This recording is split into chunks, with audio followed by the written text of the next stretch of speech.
Le président Al-Assad, dans une interview accordée à la télévision Ad-Dunya, la Syrie est en guerre régionale et mondiale qui a besoin du temps pour être tranchée.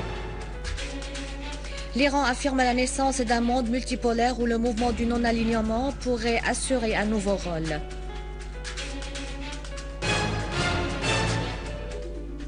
Al-Muallem depuis Téhéran, le retrait de la délégation syrienne est en signe de protestation sur l'allocution de Mohamed Morsi. Les forces armées font face à des terroristes à Alep, Idlib, Daraa et Hama, leur causant de lourdes pertes.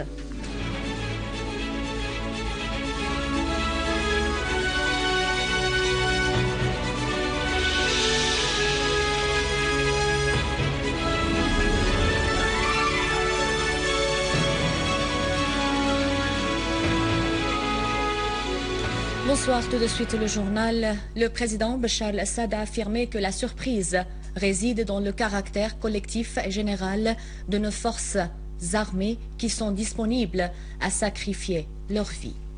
Le président Bachar al-Assad a indiqué que les succès et les accomplissements de notre armée arabe syrienne a sauvegardé la patrie des périls qui la guettent, alors que le peuple l'a accueilli là où elle passe pour éradiquer les résidus du terrorisme. Dans une interview accordée à la chaîne satellitaire syrienne diffusée hier à Dunya, le président Al-Assad a indiqué que la Syrie n'a pas besoin d'un feu vert dans les questions de souveraineté locale et patriotique, ni des amis, des ennemis ou des adversaires. Selon le président Al-Assad, le combat aujourd'hui est celui des volontés et l'évocation de l'action sur le terrain qu'elle était pacifique est une explication inexacte, car dès la première semaine des événements dans le pays, nombre d'agents de services de sécurité s'étaient tombés en martyrs, se demandant si ces martyrs sont tombés par des cris et les fréquences vocales des manifestants. Le président Al-Assad a aussi souligné ce qui se passe dans le pays et du terrorisme et qu'aucune hésitation ne sera manifestée pour trancher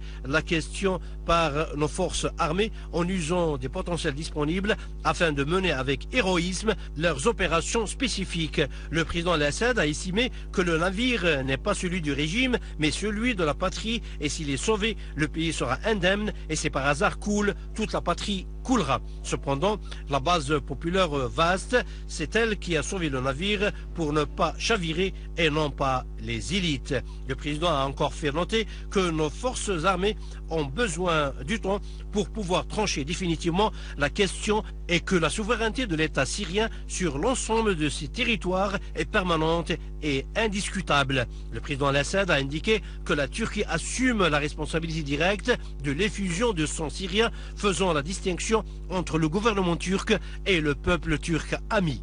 Évoquant le rôle de l'information nationale syrienne, le président Al-Assad s'est félicité du rôle assumé par ce secteur public et privé dans l'affrontement des complots et des conspirations qui se trament par le truchement de certaines monarchies du Golfe et de certaines puissances colonialistes qui persistent à fournir fonds et armements pour assassiner des Syriens civils et militaires et perpétrer des agressions contre les biens publics et privés.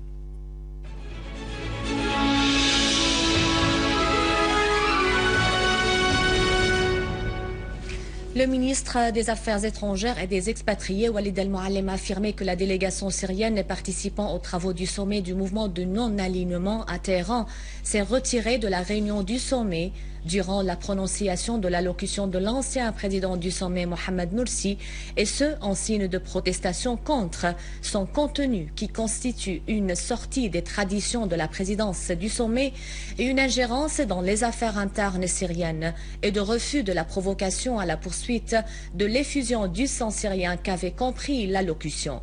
La délégation a regagné sa place au terme de l'allocution de Morsi pour poursuivre les travaux du sommet. Le guide suprême de la révolution islamique iranienne, Ali Khamenei, a affirmé que les objectifs essentiels du mouvement du non-alignement étaient encore vivants et ancrés dans la lutte contre la colonisation, l'instauration de l'indépendance politique, économique et culturelle et le renforcement de la solidarité entre les pays membres du mouvement. Dans une allocution d'ouverture de la 16e session du sommet des pays non alignés tenue à Téhéran, Khamenei a fait noter que le changement graduel de l'équilibre des forces donnait au mouvement du non-alignement l'opportunité d'avoir un effet considérable au niveau mondial, surtout qu'il regroupe plus de 2/3 des pays du monde.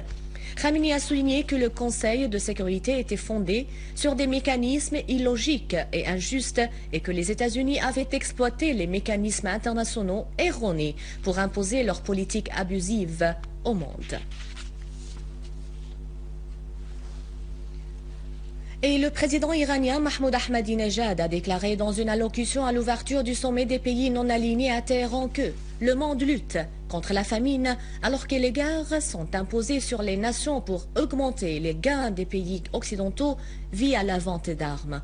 Ahmadinejad a souligné qu'il y a plusieurs pays et compagnies qui exploitent les biens des autres pays, ajoutant que certaines puissances des pays capitalistes accaparent la gestion des pays du monde.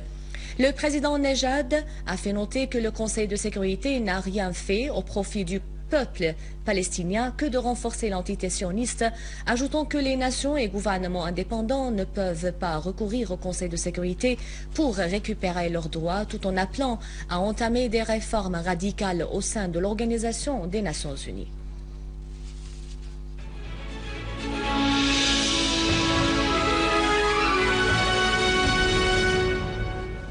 Une unité de l'armée arabe syrienne continue la traque des résidus des terroristes à Alep, où elle s'est accrochée avec un groupe terroriste armé près de la mosquée d'Al-Rachid à Saif el-Dawla et tué plusieurs d'entre eux. Et les forces de l'armée arabe syrienne poursuivent la traque des terroristes mercenaires dans le quartier de Saif el-Dawla à Alep, et ce en coopération avec les habitants du quartier où ils ont trouvé une cache d'armes, un appareil de diffusion satellitaire et des caméras. De même, lors du ratissage des quartiers Salah ad-Din, Al-Amiriya, Al-Hashkal et Tel Zarazir, les forces armées ont mis la main sur une grande quantité d'armes et de munitions, dont 2 obus de mortier, 3 mitrailleuses BKC, des mitrailleuses Doshka, des obus RPG et des fusils de francs-tireurs, des fusils automatiques et des fusils de pompe, ainsi que des équipements médicaux et médicaments volés. Les forces armées ont également découvert un atelier pour la fabrication des engins explosifs. Et une unité des forces armées a perquisitionné 6 repères des terroristes armés à Al-Hara, Al-Qadima, dans la ville de Ariha à Idlib. Des ordinateurs, en plus d'une grande quantité d'armes, de munitions et d'engins explosifs ont été saisis et 6 voitures pick-up ont été confisquées. Les services spécialisés ont par ailleurs trouvé un hôpital de campagne avec des équipements médicaux volés, des dispensaires et des hôpitaux publics dans cette région. Une unité des forces armées a pourchassé les terroristes mercenaires à Zamalka dans la banlieue de Damas. De nombreux terroristes ont été tués. Une grande quantité d'armes, dont des bombes de fabrication israélienne, a été trouvée dans cette opération.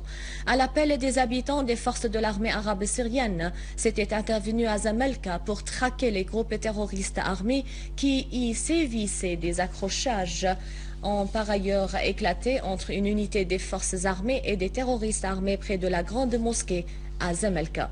De nombreux terroristes ont été tués et d'autres ont pris la fuite suite à ces affrontements.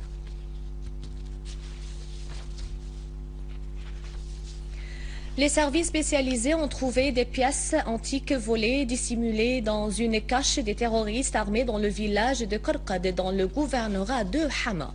Une source au gouvernorat a indiqué que parmi les pièces trouvées, qui étaient disposées pour le trafic à l'extérieur de la Syrie, figurait un tableau, un mosaïque qui compte parmi les plus rares au monde. Les terroristes l'avaient volé du musée d'Apamé à Hama. La même source a précisé que des appareils de communication sophistiqués et la plateforme d'une mitrailleuse anti-avion avaient été saisis dans cette cache. Les unités de génie ont désamorcé aujourd'hui un engin placé par un groupe terroriste armé dans le quartier Hatin à Daraa. Une source au gouvernorat a indiqué que l'engin, qui pèse entre 30 et 40 kg, est composé d'un article mercurial couvert de gypse et doté de télécommande. À la fin de ce journal, un rappel des principaux titres. Le président Al-Assad, dans une interview accordée à la télévision Dunia, la Syrie est en guerre régionale et mondiale qui a besoin du temps pour être tranchée.